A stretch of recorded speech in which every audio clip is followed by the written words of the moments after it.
સુરતના પાંડેસરા વિસ્તારમાં 4 વર્ષની બાળકીની ગણતરીના કલાકોમાં શોધી કાઢી. બાળકી અચાનક પિતા પાસેથી ગુમ થઈ જતા પરિવારજનો ભયભીત બની જવા આવ્યા હતા અને તરત જ પાંડેસર પોલીસ સ્ટેશનનો સંપર્ક કર્યો હતો. બાળકી ગુમ થયાની જાણ થતાં ડીસીપી વિજયસિંહ ગુર્જર અને પીઆઈ એચએમ ગઢવીની માર્ગદર્શિકામાં તાત્કાલિક 15 અલગ અલગ ટીમો બનાવી પાંડેસરા વિસ્તારમાં તપાસ હાથ ધરવામાં આવી. 150થી વધુ સીસીટીવી ફૂટેજ અને સ્થાનિક લોકોની પૂછપરછના આધારે પોલીસે શોધખોળ શરૂ કરી. પોલીસે ગણતરીના કલાકોમાં જ બાળકોને શોધી કાઢીને તેના માતા પિતા સાથે મિલન કરાવ્યું. આજરોજ સવારે 10:30 વાગ્યાના આસપાસ 4 વર્ષની બાળકી ઉમૈયાનગર ગોવાલક રોડ પર આવેલું છે.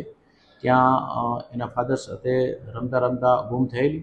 ત્યારબાદ એ લોકોના પરિવાર દ્વારા બાળકીને ઢૂંઢવાનો પ્રયત્ન કરેલો, પરંતુ બાળકી નહીં મળતા 1 વાગે પોલીસ સ્ટેશન આવી અને જાણ કરતાં તત્વરી અમારા ડીસીપી સર શ્રી તથા અમારા એસીપી સર શ્રી સૂચનાના માર્ગદર્શન મુજબ તાત્કાલિક અમારી જે સુરત શહેરની એસઓપી મુજબ અડધી કલાકની અંદર 30 મિનિટની અંદર આખું અમારું જે પોલ્યુશનના ડિસ્ટાફ ચોકી પીએસઆઈ પીઆઈ તમામ માણસો ત્યાં પહોંચી અને એની શોધખોળ ચાલુ કરી દે છે. અને જો અડધી કલાકમાં ન મળે તો ત્યારબાદ ક્રાઇમની એસઓજીની અને સુરત શહેર આખી પોલીસની મદદ લેવામાં આવે છે.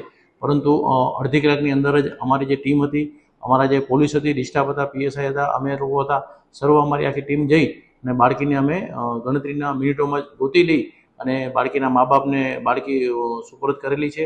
અને આ જ રીતના આ એસઓપી મુજબના અમે આશરે લાસ્ટ યર 130 બાળકો આ જ રીતે અમે પાંડેસરા પોલીસે ગોતી અને એના વાલી વારસને સોંપેલા છે. છોકરીના મા બાપ શું કામ કરે છે, ક્યાં રહે છે? છોકરીના મા બાપ ઉમૈયાનગરમાં જ રહે છે, છૂટક મજૂરી કરે છે અને છોકરી 4 વર્ષની છે.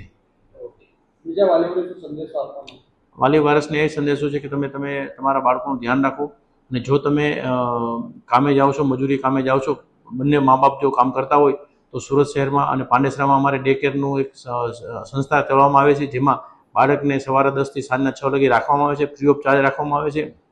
તો તમે તમારા બાળકને અત્રે આવી અને મૂકી શકો છો અને બાળકને સેફ અને ત્યાં રાખી શકાય છે.